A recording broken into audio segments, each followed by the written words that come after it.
Bismillahirrahmanirrahim. Alhamdulillahi rabbil alamin.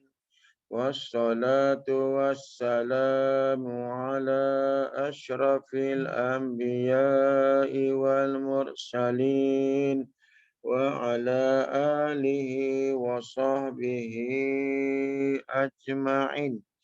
Qala rabbi syrah lana sadrana wa yassir lana umurana wahlul 'uqdatam min lisanina yafqahu qawlana.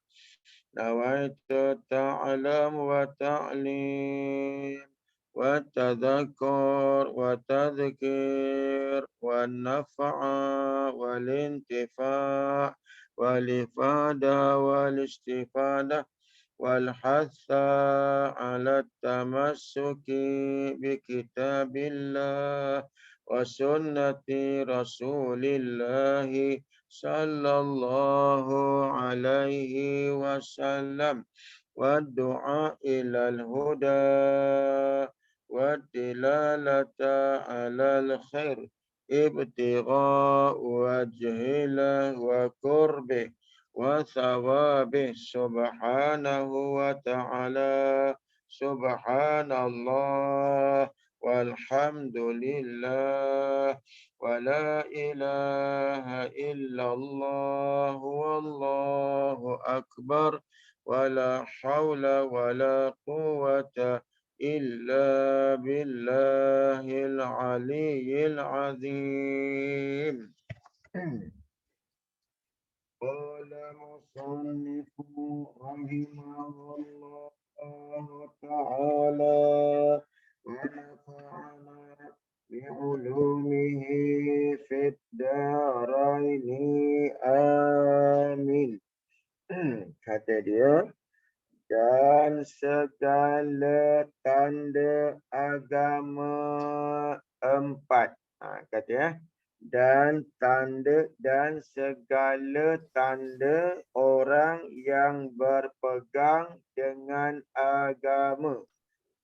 Jadi maknanya kalau orang tu berpegang kepada agama kan, pada 2 minggu lepas kita dah baca dah muzakarah berkenaan dengan definisi agama ataupun takrif agama.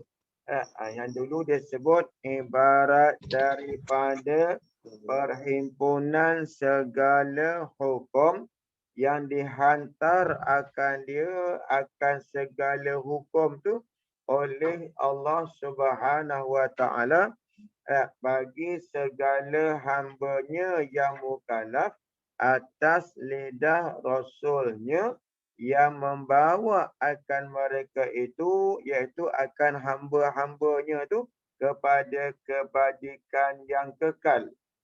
Mana kalau kita pegang agama dengan makna ni, dari makna ibarat daripada perhimpunan. Bila kita sebut agama tu, maka di dalam agama tu terhimpunlah di dalamnya segala perhimpunan, segala hukum hakam yang datang daripada Allah Ta'ala untuk hamba-hamba dia atas lidah Rasul. Jadi hamba tu pula hamba yang mukallaf.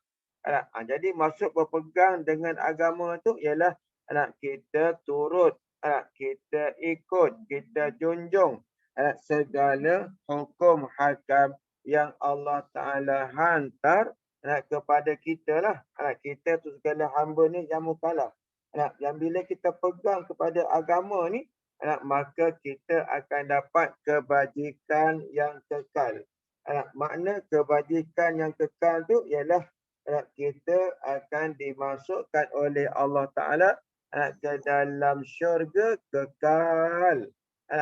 Kalau kita tak pegang agama yang macam ni, maka tak dapat ataupun kita sebut tidak ada kebajikan yang kekal. Ini agama yang datang daripada Allah. Baik, orang yang pegang kepada agama macam ni ada tanda.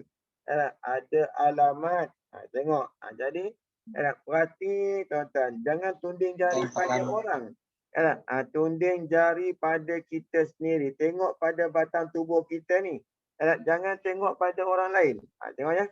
Kata dia, dan segala tanda agama itu empat, yakni tanda orang yang bersifat dengan agama yang kita baca tadi ni. Ada empat tanda, ada empat alamat. Empat alamat. Empat tanda orang yang bersepakai dengan agama. Mana dia empat? Pertama, sah i'tiqad. Sah i'tiqad.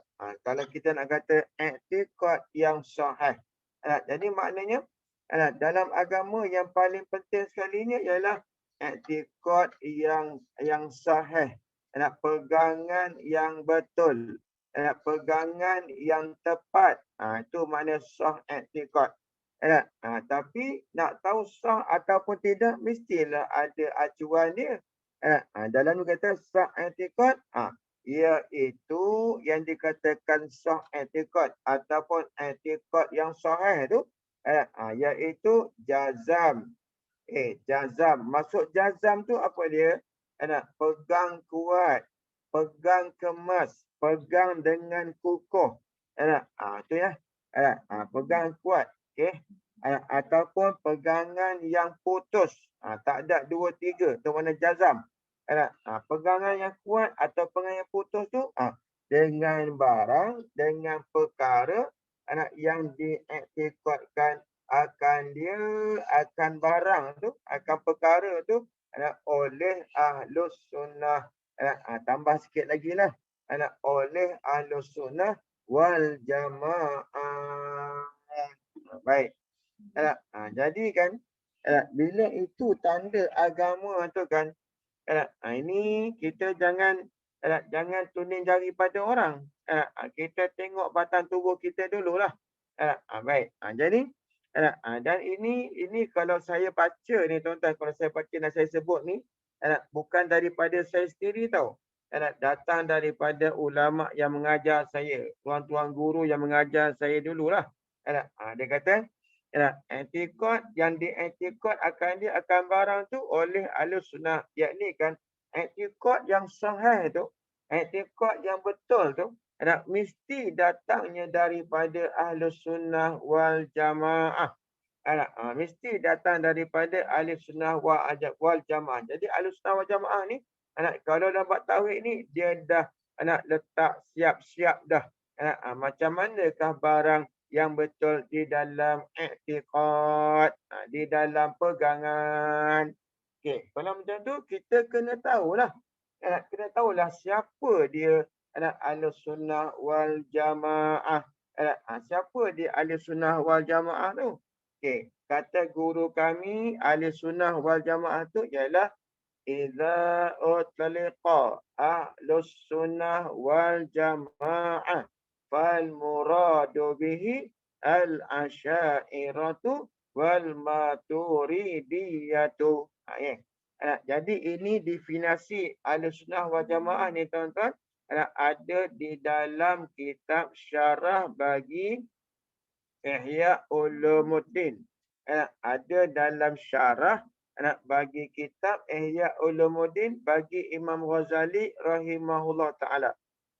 Bila sebut Ahlussunnah, maka Ahlussunnah tu idza utliqa, apabila diitlaq, yakni apabila ditunjuk semata-mata Ahlussunnah wal Jamaah tu, maka yang dikenaki fal muradu bihi, yang dikenaki dengan Ahlussunnah wal Jamaah tu ialah al-asyairatu wal maturidiyatu.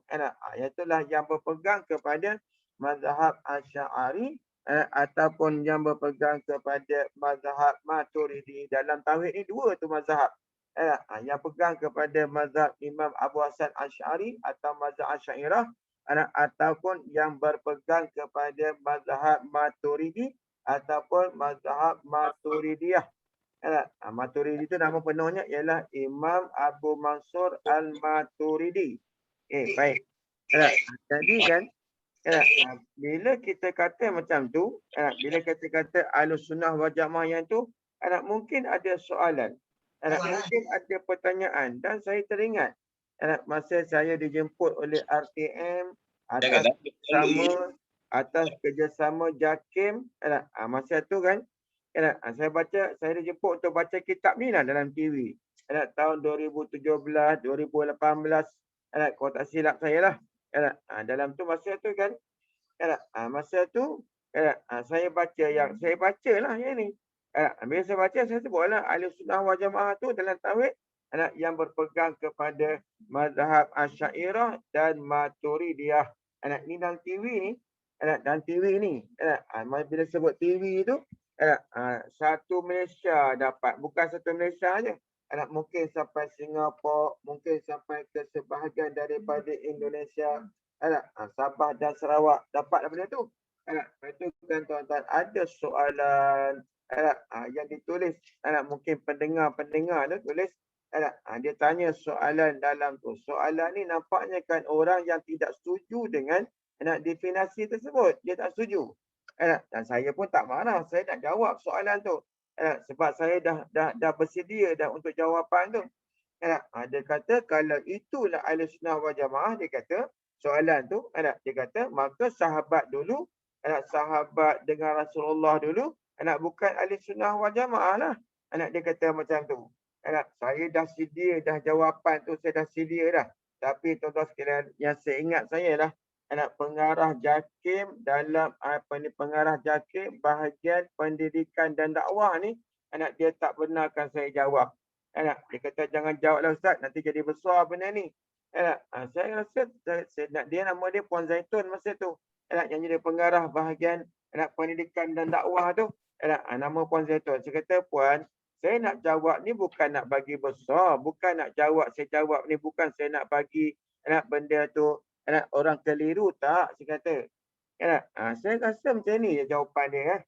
Yang saya sediakan jawapan dia, apakah perlu di zaman Rasulullah mazhab Ahlussunnah wal Jamaah, sedangkan sahabat dan Rasulullah dan para sahabat itulah yang kita ikut, yang kita turut. Kita itulah yang dinamakan Ahlussunnah wal Jamaah, sebab kita ikut golongan para sahabat yang dekat dengan Rasulullah. Jadi perlukah Rasulullah tu dinamakan mazhab? Perlukah dia bermazhab? Perlu ke sahabat tu bermazhab? Macam kita lah sekarang ni kan. Dalam fiqh kita sendiri. Ada mazhab Syafi'i, ada mazhab Hanafi dan pencanggahan pendapat mazhab tu bukan satu benda yang negatif. Benda tu positif. Siapa yang mampu nak ikut Imam Hanafi, silakan, tidak ada larangan. Siapa yang nak ikut Syafi'i, silakan, tidak ada larangan. Siapa nak ikut Maliki, silakan, tidak ada larangan. Siapa yang nak ikut Hambali, silakan, tidak ada larangan. Dan kita tanya, adakah sahabat dulu ikut Syafi'i? Mustahil. Kenapa? Sebab Syafi'i itu lahir kemudian. Sahabat terdahulu. Rasulullah terdahulu. Macam mana nak ikut? Adakah Rasulullah perlu ikut Syafi'i? Macam itulah juga dalam tauhid ni, tuan-tuan sekalian. Tapi Puan Zaitun tak bagi saya jawab. Dia kata takut jadi besar. Saya tak takut jadi besar. Yang saya takut orang tu akan pegang, sentiasa pegang dalam keadaan salah. Kita yang orang yang kemudian, kurun yang keempat, kurun yang kelima tu, apabila musuh-musuh Islam ni datang menyerang Islam daripada dalam, maka ramai umat Islam yang terpesong akidahnya.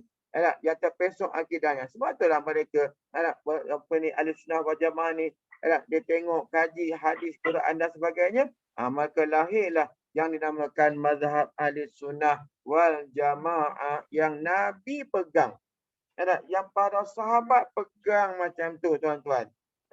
Baik. Jadi pegangan kita mesti ikut Ahlussunnah wal Jamaah. Jadi ikut Ahlussunnah wal Jamaah tu maksudnya ikut apa? Ikut siapa? Ikutlah dua mazhab ni dalam tauhid ni, sama ada kita nak ikut Asy'ari ataupun mazhab Asy'ariyah, ataupun kita nak ikut Maturidi ataupun Imam Abu Mansur Al-Maturidi. Silakan. Tidak ada larangan. Yang dilarang apa dia? Ialah jangan sampai kita keluar daripada mazhab Ahlussunnah wal Jamaah. Baik, okey. Sedangkan tuan-tuan kalau kita tengok mazhab Ahlussunnah wal Jamaah tu dia terbagi kepada dua tau. Satu dinamakan mazhab salaf, dan satu lagi dinamakan mazhab khalaf. Ini sebenarnya benda ni akan datang, saya akan sebut kalau kita bertemu, kalau umur saya panjang, kalau kita baca kitab ni, kalau sampai tempat dia, saya akan bacalah. Tapi sebabkan rasanya malam ni saya perlu sebut jugalah. Mazhab Ahlussunnah wal Jamaah ni dia terbagi kepada dua. Satu mazhab yang dinamakan mazhab salaf. Mazhab salaf ni, mazhab salafus salih ni ialah mazhab yang selepas daripada kewafatan Rasulullah, ulama yang duduk di zaman tu lepas kewafatan Rasulullah, sehinggalah ada yang kata sampai 500 tahun dan ada yang kata sampai 300 tahun. Jadi ulama yang hidup di zaman tu, maka dinamakan mereka itu ulama salafus salih. Ada pun ulama yang hidup lepas tu, ada yang kata selepas 300 tahun ataupun ada yang kata selepas 500 tahun, maka dinamakan mazhab khalaf. Dinamakan mazhab khalaf. Baik. Jadi mazhab salaf, mazhab khalaf ni, siapa pengasas mazhab khalaf ni? Yang kita mengaji sifat 20 yang macam sekarang ni, siapa pengasasnya? Pengasasnya ialah Imam Abu Hasan Al-Ash'ari, tuan-tuan sekalian, yang dilahirkan pada tahun 206 Hijrah. Maknanya tuan-tuan, ada khilaf lah tarikh kelahiran dia, tahun kelahiran dia. Ada yang kata tahun 100 lebih. Jadi maknanya Imam Abu Hasan Al-Ash'ari dan Imam Maturidi tu, dia termasuk dalam golongan ulama salaf. Ulama salaf. Maknanya sifat 20 tu, mereka yang buat, mereka yang asas. Ulama khalaf ambil, pegang. Maka ulama khalaf buat, cetak kitab, belajar, mengajar. Macam tu lah. Baik. Jadi, jangan kata sifat 20 tu. Nabi tak ajar pun sifat 20. Siapa kata Nabi tak ajar sifat 20? Sedangkan dalam sifat 20 ni, semua kita ambil nahnya daripada Quran. Sifat-sifat Allah yang dari 20 atau 13 tu semua kita ambil daripada Al-Quran. Bukan kita fikir dengan akal kita semata-mata. Akal yang berpandu kepada Al-Quran dan hadis. Takkan itu pun kita nak petikai. Sedangkan mereka ulama, kita ni baca kitab mereka pun kita tak faham. Baik. Jadi tanda yang pertamanya ialah sah i'tiqad ataupun i'tiqad yang sahih, yang mengikut iaitu jazam dengan barang yang diiktikad akan dia akan barang tu oleh Ahlussunnah wal Jamaah. Baik, itu yang pertama. Jadi bila kita nak tahu Ahlussunnah wal Jamaah macam mana, kita mengajilah tauhid yang cara kita macam sekarang. Ada yang lain-lain tu saya tak tahu. Saya nak mengaji yang kitab macam sekarang ni. Okey, baik. Yang kedua, kata dia benar qasad. Benar tujuan. Benar qasad, benar tujuan. Benar matlamat. Itu dia. Benar matlamat tu jadi benar. Macam mana? Yang dikatakan benar qasad tu, ya, menunaikan, iaitu menunaikan ibadat dengan ikhlas. Jadi kita buat ibadat tu ikhlas. Ikhlas ni dia ada macam-macam definisi. Ada definisi yang tinggi, ada definisi yang pertengahan, ada definisi yang rendah. Jadi kan guru saya dia bagi dua definisi. Satu definisi yang tinggi untuk orang yang makamnya tinggi. Makamnya rendah sikit. Makamnya makan rendah sikit. Yang pertengahan guru saya tak bagi ya. Dia bagi yang dua ni aja. Baik. Definisi ikhlas tu kalau makam yang tinggi tu ialah dia sebut tasfiyatul a'mal an mulahazatil dinamakan tasfiyatul a'mal. Apa makna tasfiyatul a'mal? Iaitulah membersihkan segala amalan-amalan, ibadat-ibadat. Bersih-bersih tu an mulahazatil makhluk, daripada lintangan-lintangan makhluk. Maksudnya, dia beramal tu dia tak nak kepada makhluk. Dia bukan matlamatnya kepada makhluk. Tengok ya. Ni kata guru saya, ini makam orang yang tinggi lah. Kenapa? Sebab kita ni tuan-tuan, kalau kita beramal tu, kita masih nakkan lagi pahala.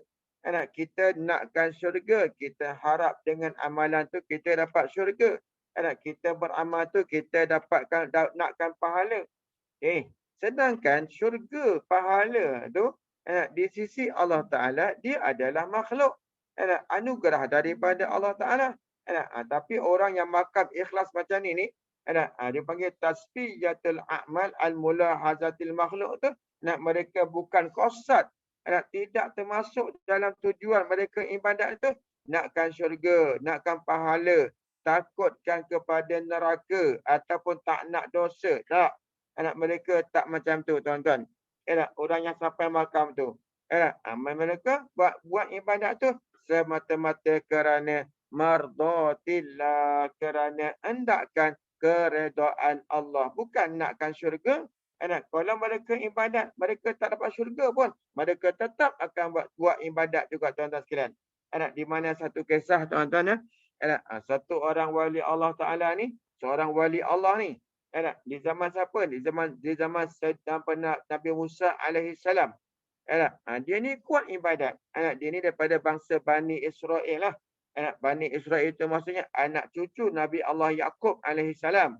Itu Bani Israel, anak cucu Nabi Yaqub alaihi salam. Itu keturunan Bani Israel. Jadi tuan-tuan, dia ni kuat ibadat. Kuat sangat ibadat. Siang, malam, pagi, petang, dia melakukan ibadat sahaja. Tidak ada yang lain.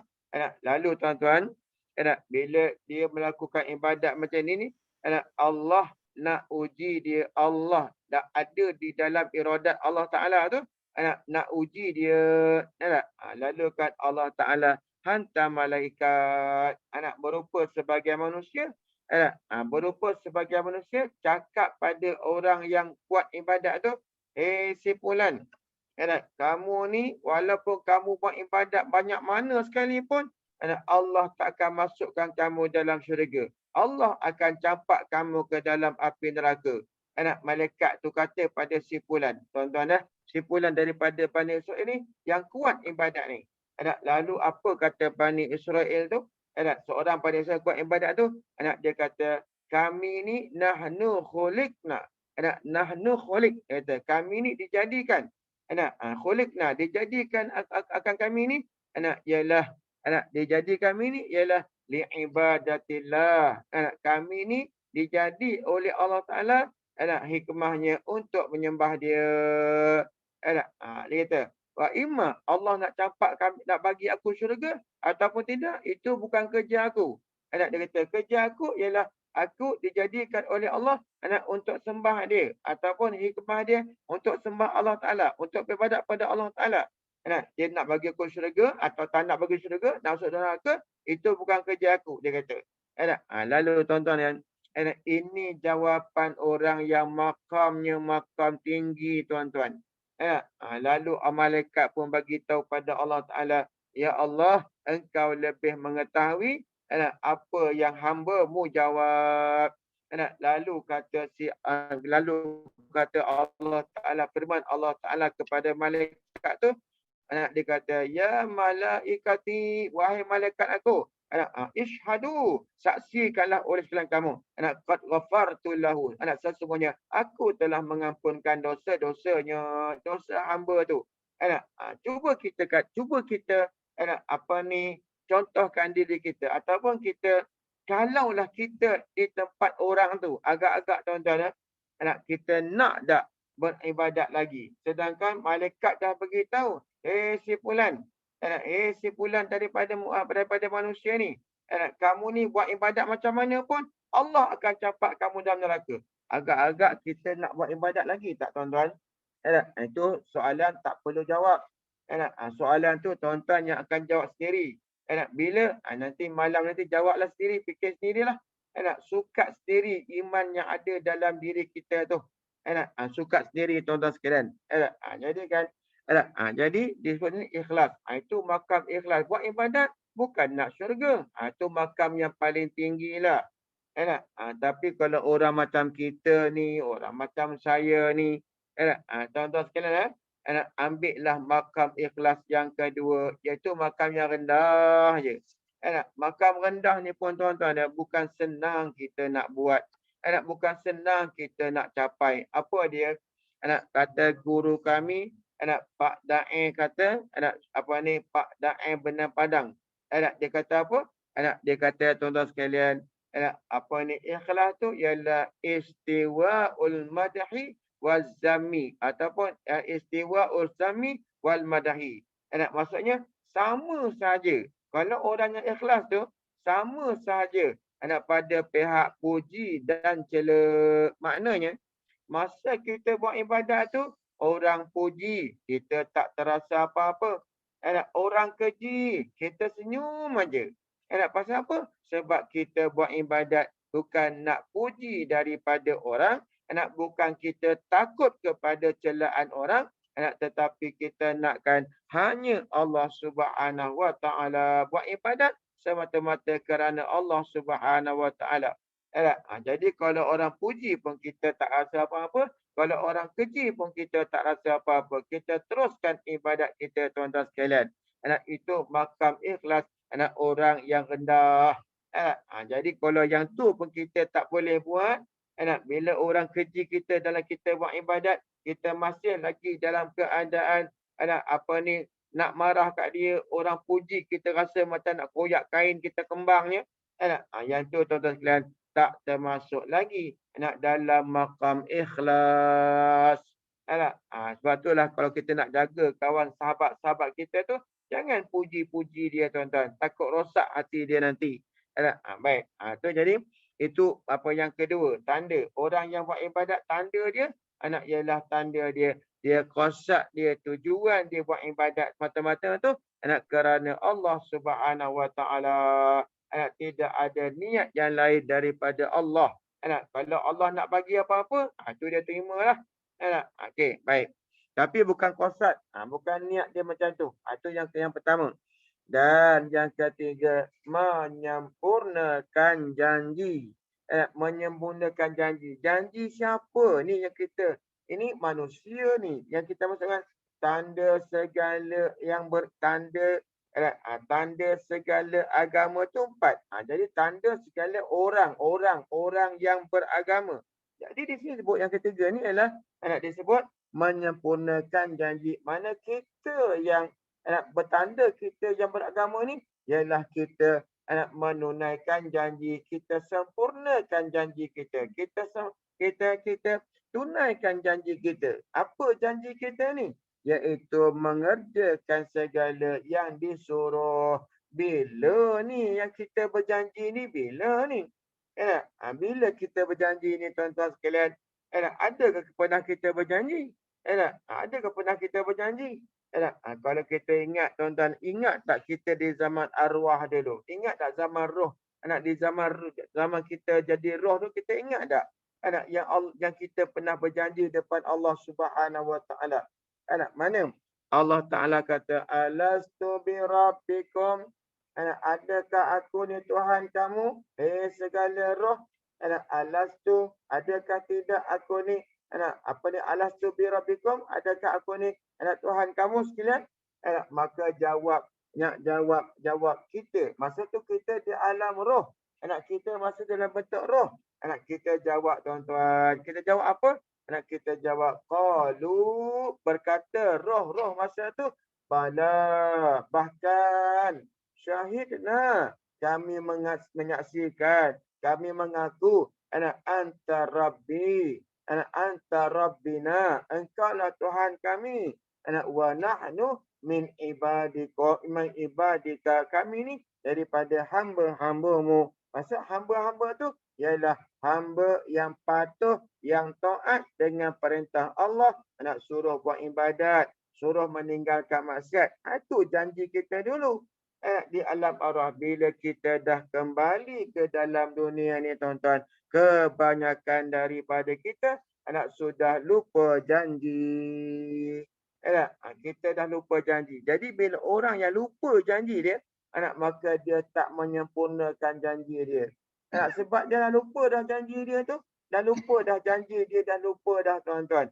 Maka sebab itulah itu termasuk dalam golongan orang yang terluput tanda orang yang beragama. Bila dia langgar perintah Allah, menunaikan janji itu mengerjakan segala yang disuruh. Benda yang disuruh tu dia tak nak buat. Allah suruh dia solat, dia tak solat. Allah suruh dia berpuasa, dia tak berpuasa. Allah Ta'ala suruh dia bayar zakat. Kalau dia ada harta, dia tak nak bayar zakat. Allah suruh dia buat bagian. Dia langgar. Maka orang tu tercabutlah daripada tubuh badannya tanda-tanda agama. Tapi bukan maknanya kafir. Ingat tahu, tanda agama pada orang ni, bila tanda agama tu tak ada pada dia, bukan bermakna dia jatuh kafir, tak. Macam kita, ada dah orang ibadat dia tak ikhlas, ada dah orang buat ibadat, dia nakkan pandangan manusia, macam contoh tuan-tuan. Ini saya minta maaf, saya bukan sentuh siapa-siapa, tidak, sekali-kali tidak. Itu terpulang masing-masing punya pandangan. Tuan-tuan, kalau kita buat baik, perlu tak kita masukkan kebaikan kita dalam Facebook? Perlu ke kita panggil wartawan untuk ambil gambar kita? Perlu ke kita, kalau kita bayar zakat ke, kita bersedekah ke, perlu ke kita buat cek besar-besar daripada papan lapis tu, lewok tu, kita panggil wartawan, ambil gambar, masuk dalam New Straits Times, masuk dalam Sinjin Jekpo, masuk dalam Tamil, masuk itu perlu ke? Ya. Jadi kalau macam tu tuan-tuan, na'udzubillah, tuan-tuan ya. Jadi kalau dibuat macam tu ghalibnya lah keikhlasan tu jadi kurang. Tak perlu. Tak perlu kita nak masukkan dalam Facebook ke, nak masukkan dalam WhatsApp group ke, kita dah bagi pada orang sekian. Aku dah masuk dalam hutan dah. Aku dah bagi dah orang ni rumah sewa dah macam-macam dah. Tak perlu. Ikhlas. Itu saya sebut, kalau dia ikhlas sekalipun, tuan-tuan sekalian, itu dalam hati dia. Tapi benda tu tak perlu nak ditunjuk pada orang ramai sebenarnya. Sebab Nabi kata apa? Tangan yang memberi, tangan kanan yang beri, tangan kiri tak tahu. Tu yang Nabi kata yang paling baik sedekah tu. Tangan kanan yang beri, tangan kiri tak tahu. Sedangkan tuan-tuan, tangan dua ni mana boleh tak tahu? Tapi kenapa Nabi ibaratkan tangan kanan memberi, tangan kiri tak tahu? Nak menunjukkan apa? Menunjukkan ibadat kita tu kena didiamkan, kena disembunyikan. Apatah lagi ianya sedekah. Apatah lagi ianya adalah bentuk pembayaran zakat ke apa ke, sedekah ke. Jadi kalau macam tu, jangan buat macam tu. Saya bukan sentuh sesiapa tak. Tu dalam kitab kata macam tu. Nabi kata macam tu. Jadi ikhlas tuan-tuan sekalian. Nak buat ibadat. Berarti bukan kata kafir, tidak. Macam tadi kan. Dia tak ikhlas tu. Tapi dia buat ibadat. Tak ikhlas. Adakah dia kafir? Tidak. Maksudnya apa? Tercabutlah tanda agama. Bukan tercabut agama. Tercabut tanda agama daripada tubuh badan dia. Walaupun dia tu berkopiah, berjubah, berjanggut, bersugi, bertudung, berpurdah, bertelekung dan sebagainya. Itu terpulang. Sebab itulah masalah kita sebut masalah ikhlas, masalah buat ibadat tu tuan-tuan sekalian, keikhlasan dia hanya Allah Ta'ala sahaja yang dapat menilainya. Adapun kita ni, kita yang melakukan ibadat ni, kita pun tak boleh tahu berapa nilai ikhlas yang kita buat. Wallahu a'lam. Baik. Itu tanda yang ketiga, menyempurnakan janji, iaitu mengerjakan segala yang disuruh. Okey, yang keempat, tanda ya, yang terakhir. Keempat, ketiadaan melampaui zakat. Tu yang tu tolong kalau dalam kitab ada dalam kitab Rumi ke Jawi ke tuan-tuan tu, kalau salah tolong perbetulkan. Tolong perbetulkan. Ketiadaan melampaui zakat. Bukan singkat. Ketiadaan melampaui zakat. Zakat tu apa? Arab kata mahdudun. Mahdud tu mana batasan. Sempadan. Jangan melampaui sempadan. Jangan melampaui batas. Tu dia. Sedangkan Nabi sebut batasan Allah Ta'ala tu ialah yang haram dan yang halal. Ada batasan. Ada haram, ada halal. Tengah-tengah tu batas. Jangan melampaui batas. Sampai kita terlanggar benda yang haram. Itu maksud dia. Jadi keempat ni, ketiadaan melampaui zakat. Iaitu meninggalkan segala yang dilarang. Hati. Yang ketiga tadi ni apa ni? Menyempurnakan janji. Janji kita tu apa? Janji kita buat apa yang Allah Ta'ala perintah. Buat apa yang Allah Ta'ala suruh. Yang keempat ni, meninggalkan segala yang Allah Ta'ala larang. Kan? Baik. Jadi itu keempat. Jadi maknanya kalau orang tu buat juga perkara yang Allah Ta'ala larang, dia buat juga. Maka pada ketika itu, tercabutlah tanda agama dalam diri dia. Tercabut tanda agama dalam diri dia, tuan-tuan sekalian. Tercabut. Maksudnya bukan kafir tak. Tapi tanda agama tu tercabut dalam diri dia. Walaupun dia pakai kopiah, walaupun berjubah, tapi tanda agama tercabut, tuan-tuan sekalian. Baik, okey. Tengok ya. Kemudian kata dia, ini penting ni. Yang kita nak baca dia penting sangat. Yang kita nak baca ni penting sangat ni. Tengok ya. Dan melengkapi agama itu atas 3 perkara. Maknanya, bila kita sebut agama, maka di dalam agama tu ada 3 perkara yang melengkapkan kerangka agama. Okey. Kalau dalam kitab lain dia kata arkanuddin, rukun-rukun agama. Agama tu kita dah tahu dah. Ingat ya tuan-tuan, yang bila kita ngaji kena ingat tau. Apa makna agama kena ingat. Mana agama tu ialah ibarat daripada perhimpunan segala hukum. Segala hukum yang dihantar dia akan hukum tu oleh Allah Ta'ala bagi segala hamba-Nya yang mukallaf atas lidah Rasul. Tu kena ingat tu. Kena ingat dalam masalah kepala. Jadi kan bila sebut itu agama, tanda agama pun dia dah sebut. Lepas tu dia masuk dalam ni kata pula ialah agama tu dan melengkapkan agama tu mesti 3 perkara ni. Apa dia? Islam, iman dan ihsan. Islam, iman dan ihsan.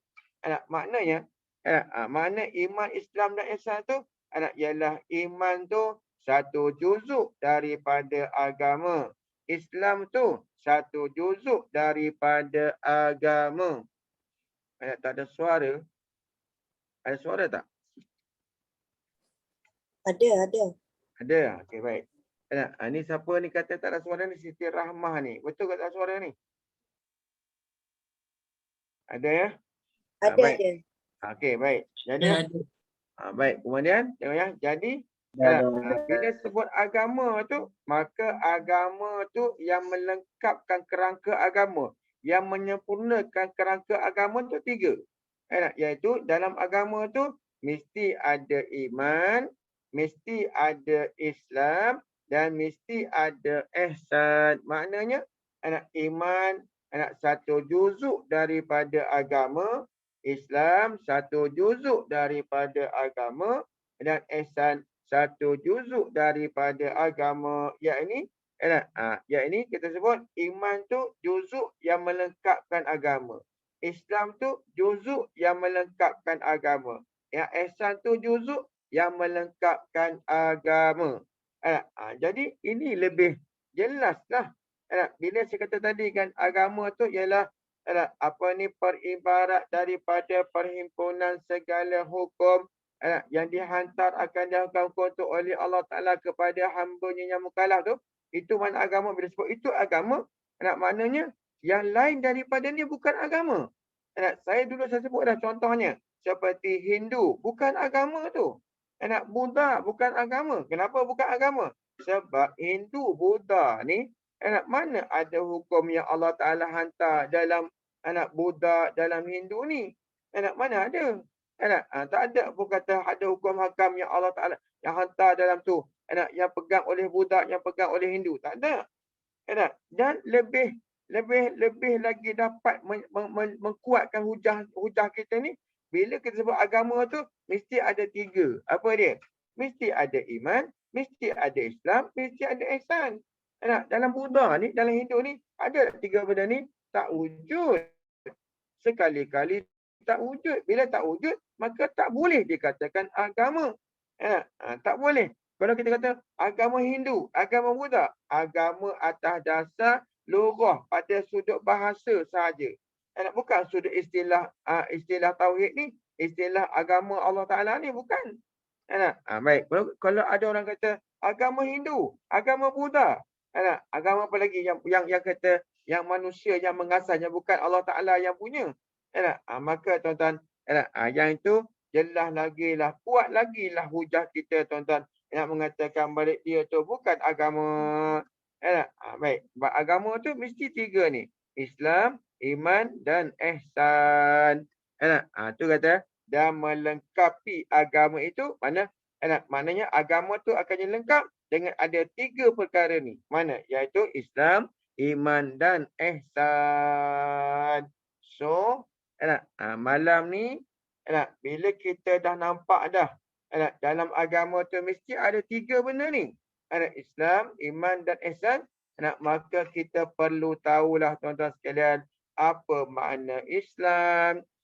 Pada istilah tau, bukan pada lugah. Kalau pada lugah sudut bahasa, memanglah ada makna dia.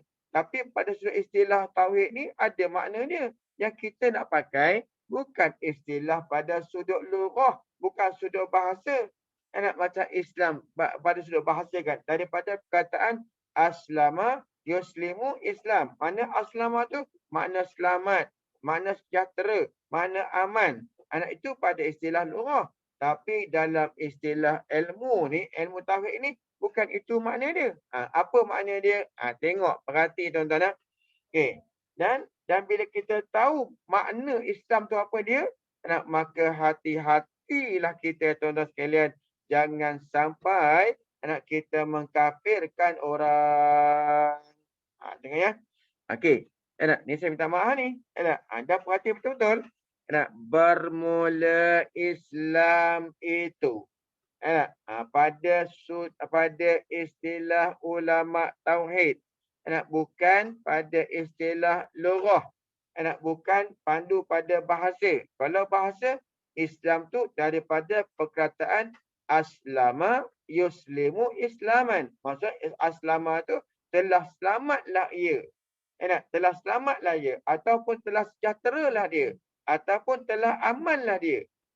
Itu makna pada lughah. Itu makna pada lughah. Bukan makna pada sudut ilmu tauhid. Kalau sudut ilmu tauhid, apa makna Islam? Islam tu makna dia ialah mengikut dan menerima oleh zahir seseorang akan barang yang mendatang akan dia, yang mendatang dengan dia oleh Nabi sallallahu alaihi wasallam. Tadi kan Islam pada sudut istilah ilmu usuluddin ni ialah mengikut dan menerima oleh seseorang. Dengan makna ikut tidak ada bangkangan. terima, tidak ada lawanan, tidak berlawan. Kan tak? Itu makna dia ikut terima tu, mengikut dan menerima, ikut dengan makna tidak ada pangkangan. Ikut aja. Kalau Tuhan kata, apa ni, sembahyang tu wajib. Ya, wajib. Kalau Tuhan kata, minum arak tu haram. Ya, arak tu haram. Ikut aja. Dan terima. Dan dia terima. Tidak ada perlawanan. Tidak ada nak bahar-bahar lagi dah. Dia terima bulat-bulat. Apa yang dia datangkan oleh Nabi SAW daripada Allah Ta'ala tu. Ikut terima. Oleh Zuhair. Nampak pada Zuhair dia ikut, dia terima. Seseorang akan barang yang mendatang dengan dia dengan barang tu oleh Nabi. Jadi dia ikut, dia terima. Zuhair dia. Apa yang Nabi bawa datang. Apa Nabi bawa datang tu maksudnya ialah apa yang Nabi cakap. Apa yang Nabi perintah. Apa yang Nabi larang. Apa yang Nabi suruh buat. Apa yang Nabi diam. Apa yang Nabi dah takrirkan. Yang dah tetapkan. Semua dia ikut. Semua dia terima. Baik. Okey. Apa dia? Ya, barang yang mendatang akan dengan barang tu Nabi tu. Apa dia barang tu? Barang ini daripada ni nak menerang pada kita. Apa makna barang tu? Daripada segala barang yang diketahui daripada agama dengan darurah. Jadi barang-barang tu ialah yang sangkut dengan agama. Yang berkait dengan agama. Yang Nabi bawa datang. Maksudnya daripada Allah Ta'ala. Daripada Tuhan. Ni perintah begini kepada manusia. Beginian, bagian. Itu namanya dengan darurah. Agama dia sampai dengan dia kata barang yang diketahui daripada agama dengan darurah. Maksud darurah tu apa dia? Maksud darurah tu arti darurah tu dengan ketiadaan fikir dan bicara. Tak ada payah fikir, tak payah bicara dah. Orang tahu dah itu pekerjaan agama. Contohnya seperti solat. Solat tu tuan-tuan sekalian, bukan kata kita saja orang Islam yang tahu solat tu daripada pekerjaan agama. Tetapi orang kafir pun tahu. Bukan kata orang kafir apa orang tu. Budak kecil pun tahu. Budak kecil pun tahu. Budak kecil pun tahu itu orang Islam ada sembahyang 5 waktu, 5 kali dia kata. Semua tahu. Jadi maknanya tak perlu kepada mencari dalil, tak perlu kepada mencari bukti lagi dah. Semua orang tahu. Macam bila sampai Ramadan, semua sibuk cari buah kurma. Dah tahu dah orang Islam akan makan buah kurma pada bulan Ramadan. Tahu dah. Orang kafir pun tahu dah. Bahkan orang kafir yang banyak import buah kurma masuk Malaysia, tuan-tuan sekalian. Jadi maknanya apa? Maknanya itu pekerjaan agama darurah. Dengan darurah tu yang ini tak payah fikir bicara. Mana contoh dia? Yang Nabi bawa datang yang kita ikut terima tu seperti 2 kalimah syahadah dan sembahyang. Itu contoh 2 kalimah syahadah. Siapa nak masuk Islam daripada orang kafir mesti kena mengucap syahadah. Itu semua orang tahu macam tu. Dan sembahyang mesti kena solat, mesti kena sembahyang. Sembahyang tu ialah daripada pekerjaan agama. Jadi semua orang tahu. Baik. Okey. Baik. Itu makna Islam. Okey. Itu makna Islam. Kalau kita gabungkan agama dengan Islam, maka jadilah combine dua definisi ni. Kepahamannya apa? Nanti tengok ya. Kemudian dan dikehendaki dengan ikut, dengan mengikut dan terima itu mengaku lidah dengan barang yang tersebut itu. Tengok ni. Tengok tuan-tuan. Yang dimaksudkan dengan ikut terima tu, mengikut dan menerima tu, apa makna ikut, apa makna terima? Apa dia? Apa makna ikut, apa makna terima? Ialah mengaku lidah, iaitu ada pengakuan lidah kita. Maksudnya apa? Maksudnya sembahyang tu wajib tak? Lidah kita kata ya, lidah kita kata ya. Sembahyang tu wajib tak? Ya, lidah kita kata ya. Tidak ada tidak ada bangkangan dan tidak ada perlawanan, terima aja. Baik. Itu namanya ikut dan terima. Kemudian ikut dan terima. Dan Balai tersebut itu daripada sembahyang puasa tadilah, bidang agama tadi. Dan tiada menolak akan dia. Dia tak bangkang lah. Dia tak bangkang. Mana ada wajib sembahyang? Kalau kata macam tu, dia telah terkeluar daripada Islam. Islam tu maksudnya ikut terima, tidak ada bangkangan. Baik. Tengok. Tengok dia punya nak umumkan lagi. Dan jika tiada diamal akan dia sekalipun, walaupun dia tak diamal, walaupun orang tu tak beramal dengan hukum hakam daripada agama tadi, dia tak buat, tak diamalkan. Wajib sembahyang, dia tak sembahyang. Wajib puasa, dia tak puasa. Wajib bayar zakat, dia tak bayar zakat. Maka masih tak lagi dia Islam kalau dia terima. Kalau orang kata, sembahyang ni wajib tak? Wajib, dia kata. Habis tu kenapa kau tak sembahyang? Malah lah. Adakah jatuh kafir? Tak, masih lagi dia tu Islam. Dosa lah sebab meninggalkan perintah Allah. Dosa bab lain. Tapi adakah dia jatuh kafir? Tidak. Tak jatuh kafir. Pasal apa tak jatuh kafir? Yang jadi kafirnya apabila dia tolak. Apabila dia tak terima. Bila ada tolak, bila ada tak terima, maka barulah jatuh kepada kekufuran. So, faham tak lagi ni? Jadi maknanya, kita boleh tak kafirkan orang? Tak boleh. Walaupun dia tak sembahyang sekalipun, tak boleh kafirkan dia. Tak boleh dikatakan dia tu kafir tu, tak boleh. Walaupun dia tak sembahyang sekalipun. Itulah tuan-tuan sekalian. Satu ketika dulu kan negara kita kan, saya lemah sebenarnya benda tu, tapi dah macam mana? Tuan-tuan kan? Bila ada dua golongan yang kafir mengkafir ni tuan-tuan kan. Oh, dia tak buat undang-undang Islam, kafir dia. Ada pula yang kata macam tu. Padahalnya tuan-tuan ya, bukan boleh kata macam tu. Tengok dulu. Ketidak mau buat dia tu, dia tak nak buat tu. Adakah pasal dia tolak?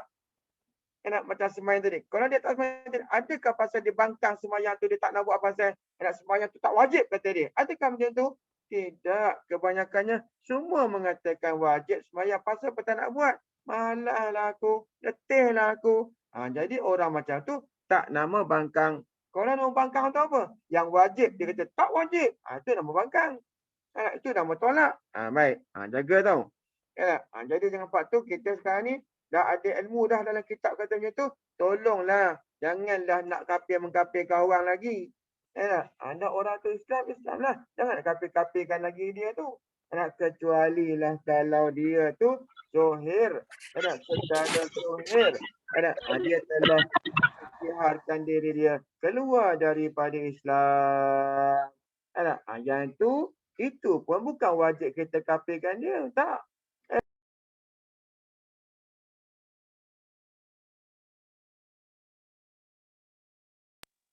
Di antara dia dengan Allah Subhanahu Wa Taala. Kita bukan nak kafirkan orang. Hatta orang yang dah sedia kafir dalam dunia ini kan. Orang yang kita zahir pandangan kita dia tidak Islam. Itu pun tidak ada perintah daripada Allah Taala suruh kafirkan dia. Tak ada. Itu dia. Baik. Jaga. Bahawa tu tolong hati-hati. Okey. Kemudian tengok jalan ni. Dan jika tiada diamal akan dia sekalipun. Seperti contoh dia. Meninggal ia akan sembahyang dengan umpamanya. Umpama sembahyang tu selama-lamanya.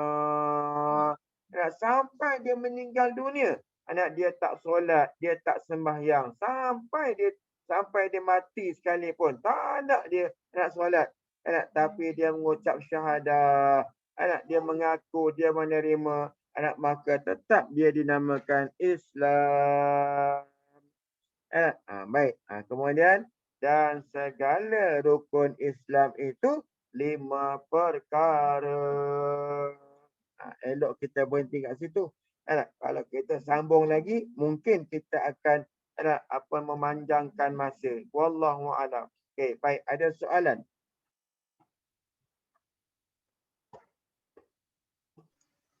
Assalamualaikum Ustaz. Waalaikumsalam. Tadi kan berkenaan yang orang yang bersedekah, tunjuk-tunjuk semua tu kan. Tapi kalau kita dengar, kita baca Quran yang ada surah Al-Baqarah ayat 271 pasal kalau kamu zahirkan sedekah-sedekah maka lebih baik lebih baik bagi kamu kerana menjadi contoh untuk orang lain. Tapi kalau sembunyikan adalah lagi baik lah kan. So macam mana tu? Kita nak faham ayat tu dengan yang sedekah ni. Dia sekarang ni macam ni lah. Ya. Kalau berdasar kepada hadis Nabi yang kata tangan kanan memberi, tangan kiri tak tahu, maka itu sedekah yang paling afdal. Baik, ada pun kalau kita buat ibadat, bukan sedekah saja. Kita buat ibadat, semata-mata kita buat ibadat tu nak tunjuk pada orang, nak menggalakkan orang buat. Okay? Nak menggalakkan orang tu buat macam kita buat. Maka yang itu kata guru kami, mestilah orang tu dia tahu kontrol hati dia. Dia kena tahu kontrol hati dia daripada riya, daripada takabur. Sekiranya orang yang buat ibadat nak tunjuk pada orang, kononnya dia nak bagi orang nampak ibadat dia untuk orang tu buat sebagai contoh, tetapi dalam masa sama dia ada riak. Maka hukumnya haram dan ibadat dia tu tak dapat pahala. Wallahu alam. Jadi masalahnya kalau macam tu, kalau nak tunjuk pada orang ibadat, kita nak galakkan orang buat tu, kenalah orang tu dah kuat hati dia. Masuk kuat hati tu, mana hati dia dah bersih daripada riak, takabur, ujub, sum'ah dan lain-lain. Kalau sekiranya dia tak boleh kontrol hati dia, maka jangan cuba-cuba menunjukkan ibadat untuk orang lain tiru. Jangan. Kelak nanti rugi dunia dan akhirat. Wallahu alam. Terima kasih Ustaz. Sama-sama. Ada soalan lain?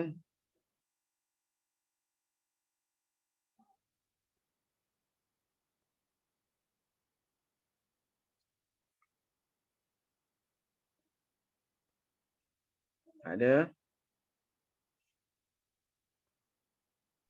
Cik Syawal. Assalamualaikum Ustaz. Waalaikumsalam.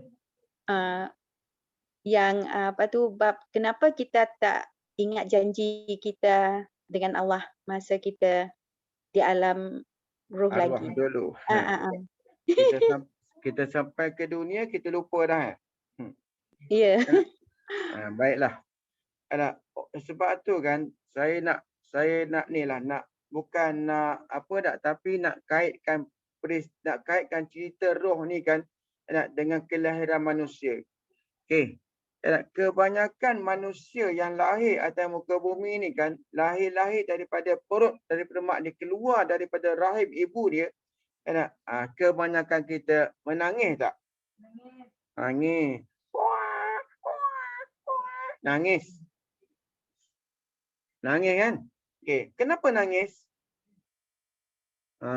Nangis ni ada yang kata pasal ada syaitan cucuk lah, apa cucuk.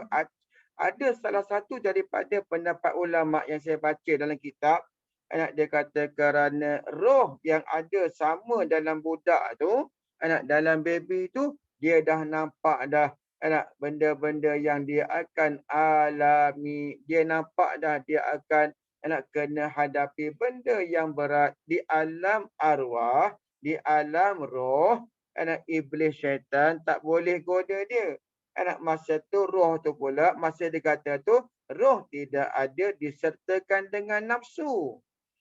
Masa roh kata, qalu bala syahidna. Kata roh tu, bala, bahkan kau lah Tuhan, kami bersaksi. Masa tu, roh tu dia bersendirian. Dia tidak disertakan dalam jasad manusia yang ada nafsu, yang ada syaitan dan iblis yang menggoda. Sebab tu tuan-tuan sekalian, anak pun nangis. Sebab roh tu nampak dah dia akan menghadapi masalah, dia akan menghadapi benda besar. Sebab tu dia nangis. Jadi kenapa kita lupa? Lupa kita tu ialah asbabnya lah kerana ada nafsu dan ada keindahan dan kesedapan dunia, sehingga kita lupa kesedapan akhirat. Jadi kan kita ni dah alhamdulillah lah. Pasal apa kita sebut alhamdulillah? Sebab Allah dah jadikan kita orang yang dah ingat janji dah. Pasal apa ingat janji tu? Sebab kita dah baca dalam kitab, kita dah jumpa dah ulama kata, kita pun dipilih oleh Allah Ta'ala sejak daripada azali, nak mengetahui bahawa kita pernah berjanji, bahawasanya Tuhan kita tu Allah, dan kita ada suruhan perintah-perintah yang kita kena tunai. Tu kerja kita berat sikit atas dunia ni, nak tundukkan nafsu. Sedangkan nafsu dengan roh ni, nafsu dengan akal ni, manusia ni kan, manusia ni lahir-lahir dia, dia ada akal lagi tak? Belum. Tapi dah ada nafsu tak? Dah. Jadi maknanya nafsu tu lebih banyak pengalaman daripada akal. Sebab itulah jihad yang paling besar sekali ialah jihad menentang hawa nafsu. Bukan jihad lawan orang Yahudi dekat Palestin. Jihad yang paling besar sekali, jihad dalam diri kita. Macam mana jihad dalam diri kita? Jihad kita nak bangkit awal, nak bangkit, nak buang selimut. Jihad kita nak kurangkan makan. Jihad kita nak bencikan dunia. Jihad macam tu yang paling afdal. Jihad kita tak nak pergi baradah, tak nak pergi beli belah. Contoh. Tak nak pergi sana sini, tak nak. Contoh, tak nak beli barang, tak nak beli makeup, tak nak. Tu dia. Baik. Jadi itulah punca dia. Wallahu alam. Okey. Alhamdulillah. Patut juga orang tua masa dahulu, Ustaz. Ya. Bab kisah baju Melayu. Ya. Yang bab kisah baju Melayu ni diletakkan yang poket atas tu dimaksudkan dengan iman. Ya. Yang poket sebelah kiri tu diletakkan sebagai Islam. Ya. Dan yang poket sebelah kanan tu diletakkan sebagai ihsan. Itu orang tua dulu-dululah. Ihsan tu dikira macam, adakah dia dikira macam senang untuk dia keluarkan apa macam kebaikan, macam apa nak hulurkan derma ke apa ke macam gitulah.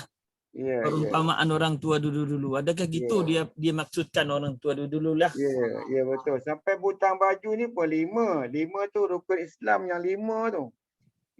Butang baju ni, butang baju Melayu kan ada 5 je butang baju tu kan. Kalau ada butang Melayu yang 6, itu rukun iman. Kalau rukun Islam tu 5, tu ada tanda, ada dia punya alamat-alamat dekat situ. Okey. Baik, terima kasih atas perkongsian. Ada soalan lain? Ustaz, Ya. satu lagi. Nak bertanya bahagian fiqah mengenai Silakan. kan sekarang ni macam orang banyak berjual dalam online semua kan. Jadi kan seorang wanita ni memanglah serba-serbinya dikira aurat. Jadi macam mana orang berjual macam dalam Instagram, baik di Facebook, macam dia nak jual produk tu macam seorang perempuan ataupun orang lelaki tak, kita tolak tepilah, macam perempuan ni kan suara dia aurat, wajah dia aurat kan. Jadi macam mana Ustaz? Kalau dalam masalah ni kan, kalau sekiranya lah yang kaul yang muktamad dalam mazhab Imam Syafi'i, suara perempuan tu tidak aurat. Kecuali boleh membawa kepada fitnah. Sebelum saya jawab masalah apa ni, orang perempuan yang bercakap ni kan, dia sebenarnya dalam mazhab Syafi'i ni suara tu bukan aurat, melainkan kalau timbul fitnah. Umpamanya perempuan tu berlagu-lagu. Sehingga yang dengar daripada lelaki tu sampai terlena sedapnya dengan suara tu. Fitnah. Maka pada ketika itu barulah jatuh haram suara. Okey. Ada pun orang perempuan ni kalau dia dalam Facebook ke, dalam WhatsApp ke, dia jual barang dia tapi cukup lengkap dengan tutup auratnya, tidak berhias-hias, hanya semata-mata nak jual produk.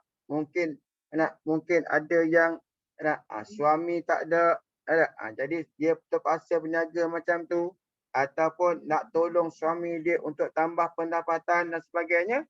Maka diharuskan dengan syarat jaga muka, jangan buka, jaga jangan sampai ada perhiasan yang zuhir. Sebab apa? Sebab masalah orang perempuan ni, perhiasan tu yang jadi masalah. Perhiasan. Dia tak tutup muka. Sedangkan saya sebut dulu kan, saya kata, tak tahulah dalam grup mana saya pernah kata, dan saya pernah baca dalam kitab, bahawasanya muka tu adalah sebahagian daripada aurat berdasar kepada hadis yang kata an-nisa'u auratun. Bermula perempuan tu ialah aurat. Baik. Itu pun ada satu kaul. Okeylah, ada kita di Malaysia ni banyak pegang kaul yang tidak muktamad. Yang muktamadnya muka tu adalah aurat. Baik. Kalau kaul yang tidak muktamad, dia kata muka tu tidak aurat. Dengan syarat. Apa dengan syarat? Dengan syarat tidak ada perhiasan di muka. Tidak ada perhiasan di muka. Umpama bedak, umpama celak, umpamanya krim, sampai berkilat muka dia. Jadi kalau macam tu namanya aurat kalau ditonton di dalam Facebook dan sebagainya. Baik. Tapi kalau ikut ulama Hadramaut, orang perempuan ni tak boleh didedahkan ke tengah ramai walaupun berniaga sekalipun. Tapi di Malaysia ni dalam kitab Taghrib Sadidah dia kata fi hazal zaman, pada zaman kita ni kata la baksa, tidak mengapa ittiba' qaul tsani, mengikut kaul yang kedua. Maksudnya kaul yang kedua tu muka tu bukan aurat, tapi dengan syarat lah. Syarat tadi jangan ada perhiasan dekat muka dia. Bila dia mengiklankan barang produk dia tu, jangan memanja-manjakan suara sampai orang dengar suara tu lebih daripada nakkan produk. Yang tu salah dah lah. Wallahu alam. Baik, ada lagi? Assalamualaikum. Waalaikumsalam Ini warahmatullahi. adalah bab yang solat atas kursi ya, siaran ulangan lah masa dekat Kudai dulu, siaran ulangan. Jadi untuk orang yang solat atas kursi, apakah perlu dia yang berdirilah, lepas berdiri sujud tu dia angkatkan punggung dia dan letakkan tangan dia di atas lantai masa sujud lah, kira rukuk tu sama dapat ikut. Masa nak sujud tu dia bangun, angkat daripada kursi dan dia buatkan macam bentuk sujud, lepas tu tangan dia letak atas lantai. Atas sejadah lah. Sejadah lah. Sejadah lah. Mana dia turun lah, dia turun. Tak.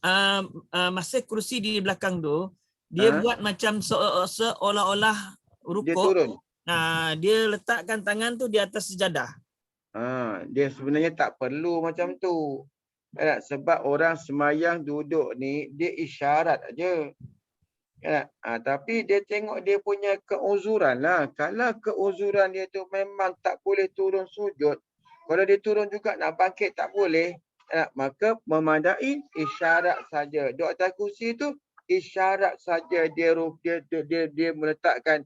Mana rukuk jangan tinggi sangat, jangan rendah sangat. Kalau masa sujud dia rendahkan lagi. Macam tu je. Isyarat je.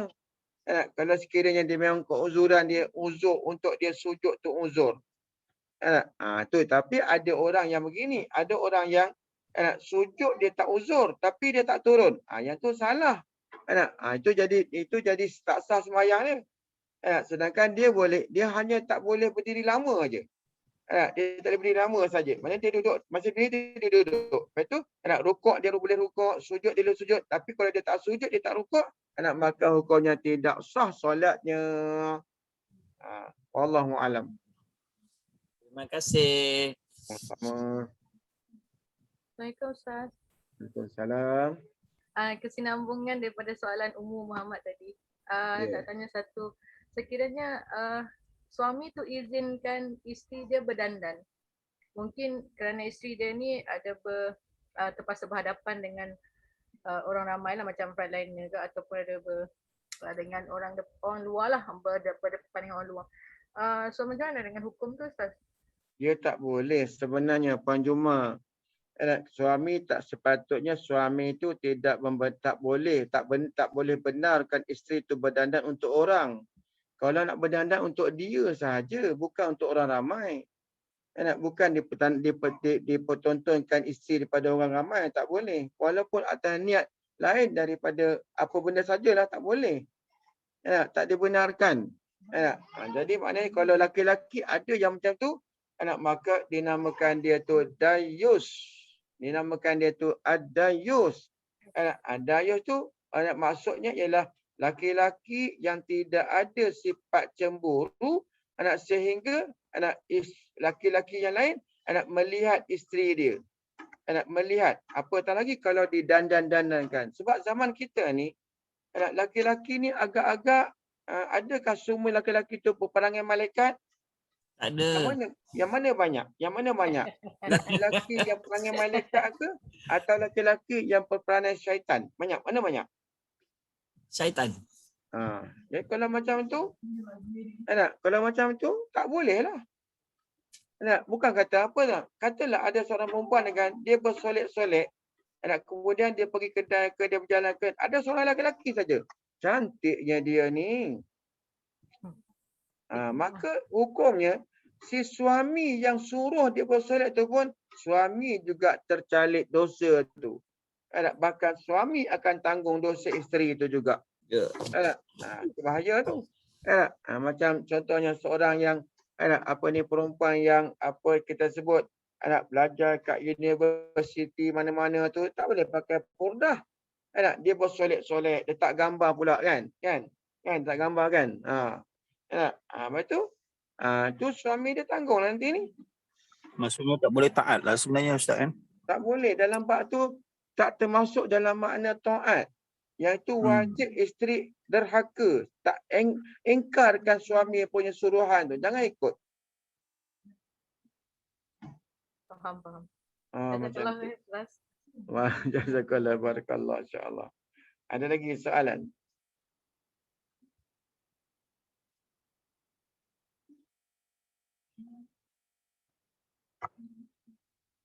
Ada soalan lain?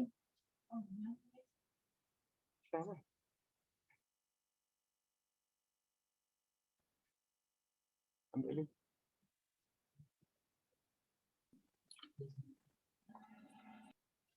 Ada lagi? Tak ada? Assalamualaikum warahmatullahi wabarakatuh. Ustaz, Waalaikumsalam warahmatullahi wabarakatuh. wanita itu sifatnya aurat kan? Bagaimana Ya. pula status bagi wanita yang sudah tidak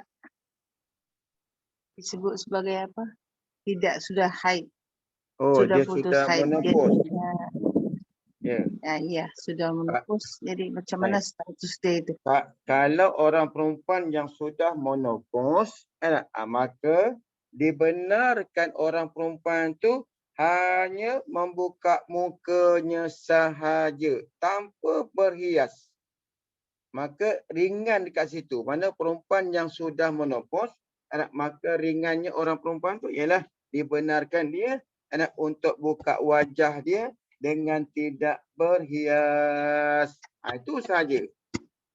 Ada pun yang lain-lain tu tak ada dah. Tak boleh dah.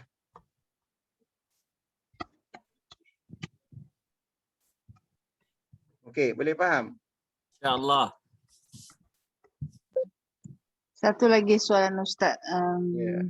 Sekarang ni kan keadaan situasi kan, kiranya kita bersolat, contohnya di khalayak ramai itu kan, wanita bolehkah menutup emas gitu waktu sembahyang, waktu solat? Sekiranya orang perempuan tu memang orang perempuan yang berpurdah. Orang perempuan yang jenis, yang perempuan yang menutup mukanya. Tiba-tiba dia terpaksa sembahyang di khalayak ramai. Terpaksa sembahyang di khalayak ramai. Yang dia adalah orang yang memang orang yang telah beradat dia pakai purdah. Maka diharuskan dia untuk menutup wajahnya ketika solat dengan tidak menutup dahi. Dahi itu adalah anggota sujud. Kalau tutup tak boleh. Jadi kalau sekiranya orang perempuan yang bukan beradat dia pakai purdah, bukan beradat. Maksudnya kalau hari-hari lain dia tak pakai purdah pun, maka dihukumkan tidak dibenarkan dia menutup auratnya, menutup mukanya ketika solat. Ada kecuali, ada pengecualian kat situ, ada pengecualian. Okey. Baik, ada lagi? Boleh tak? Boleh faham tak Waras Nani? Kalau dia tutup buka, macam mana Faham, tu? Ustaz. Terima kasih. Baik. Ustaz, Apa lagi ni? Ustaz, kalau dia tutup juga, apa hukum dia punya solat tu? Macam mana? Macam mana? Saya tak Kalau faham. tadi Ustaz kata dia tak boleh, tidak dibenarkan untuk pakai mask lah kan, sebab dia bukannya. Tapi kalau ada yang buat macam tu, macam mana tu? Jadi maknanya makruh, bukan batal sebenarnya dia, makruh sahaja. Makruh sahaja, tidak membatalkan. Sama juga dengan lelaki. Lelaki, sekarang kan lelaki dia pergi masjid, dia pakai mask kan. Sebenarnya ada larangan daripada Nabi dalam hadis, bila kita sembahyang jangan tutup muka. Untuk orang lelaki tidak dibenarkan menutup muka. Memang ada hadis yang sahih. Tapi kalau tutup juga bukan makna batal. Maka hukumnya adalah makruh. Hukumnya adalah makruh sahaja. Tidak sampai membatalkan sembahyang. Wallahu a'lam. Macam mana sekarang kan kita dimestikan untuk menggunakan mask tu ketika macam kita masuk dalam masjid, kita mesti kena gunakan topeng tu. Tak kira lah sebab macam di Sarawak dikira imam ke nak masa ngimam solat tu kena pakai, nak baca kutubah pun kena pakai. Itu daripada itulah pihak yang berwajib lah. Jadi adakah kita ikut yang tu ataupun kita buka? Sekiranya sekarang ni perintah daripada kerajaan, perintah daripada pemerintah atas maslahat umum.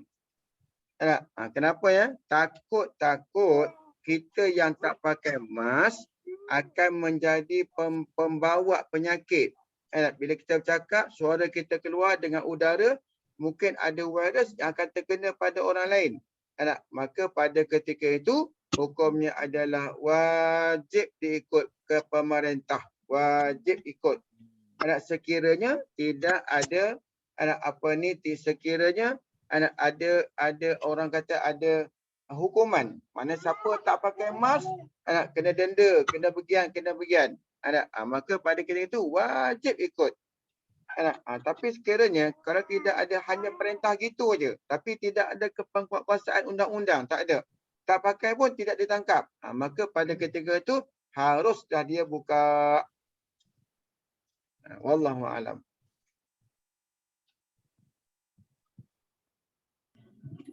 Macam tempat saya ni Ustaz. Ya. Alhamdulillah lah, polis tu pegawai dia solat pun dia ni lah.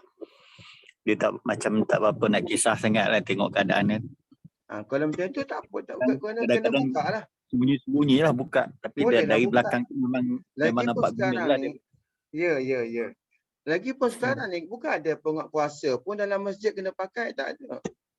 Bukan kata wajib pakai, kalau siapa tak pakai kena denda lah, tak ada pun. Tak ada pun macam tu. Jadi tempat saya pun, saya sembahyang pun saya tak pakai mask. Saya masuk tu pun hanya pakai mask tu hanya pasal tak nak orang lain jadi fitnah. Dia tengok dia tak pakai pun, tak nak macam tu sahaja. Wallahu a'lam.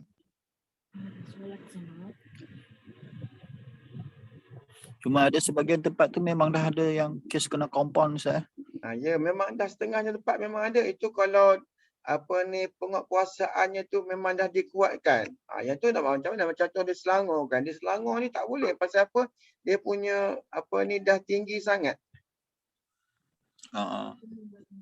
Itu adalah pemerintahan. Kalau tempat lain tu mungkin tidak kot. Wallahu a'lam. Itu tadi Ustaz ada viral dalam YouTube saya tengok tu. Ada netizen tu komplain dengan polis, polis siap tengok je dia orang swab test ramai-ramai tapi tak ada ikut SOP kan. Polis tengok je Ustaz. Yalah nak buat macam mana?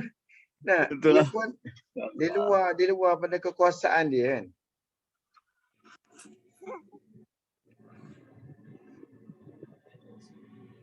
Wallahu a'lam. Cukup ya insya-Allah ya. Okey Ustaz, sebelum kita Ustaz tutup majlis, nanti minta tolong doakan ya untuk sebab sekarang ni ramai dari sahabat-sahabat kami, kenal-kenalan kami yang kena COVID, tengah berjuang hidup mati dan ada yang sudah arwah. Minta tolong Ustaz doakanlah supaya kami sama-sama boleh aminkan. Baik insya-Allah. Bismillahirrahmanirrahim. Alhamdulillahirabbil alamin wassalatu wassalamu ala asyrafil anbiya'i wa mursalin wa ala alihi washabihi ajma'in. Allahumma ya azimah sultan ya qadiman ihsan ya daiman ni'am ya katsiraj jud ya wasi'al ata ya khafiyal ya jami' sana ya haliman la ya'jal. Salli rabbi ala sayyidina Muhammadin wa alihi wasallim radha sahabati ajma'in. Allahumma lakal hamdu syukra ولك من فضل وأنت ربنا حقا ونحن عبيدك رقا وأنت لم تزل لك أهلا يا ميسر كل عسير ويا جابر كل كثير ويا صاحب كل فريد ويا مغني كل فقير ويا مقوي كل ضعيف ويا مؤمن كل مخير يسر علينا كل عسير وتيسر على كثير. اللهم يا من لا يحتاج إلى البيان والتفسير حاجاتنا كثير وأنت عالم بها وخبير. اللهم إني أخاف منك وأخاف من يخاف منك وأخاف ممن لا يخاف منك. الله بحق من يخاف منك نجنا ممن لا يخاف منك. الله بحق سيدنا محمد أهرسنا بعينك التي لا تنام وكنفنا بكنفك الذي لا يرى وارحمنا بقدرتك علينا فلا نلك تسقطنا ورجاؤنا. اللهم يا الله ya Rahman ya Rahim ya Zal Jalali wal Ikram. Kami menadah tangan kami ya Allah memohon kepadamu ya Allah.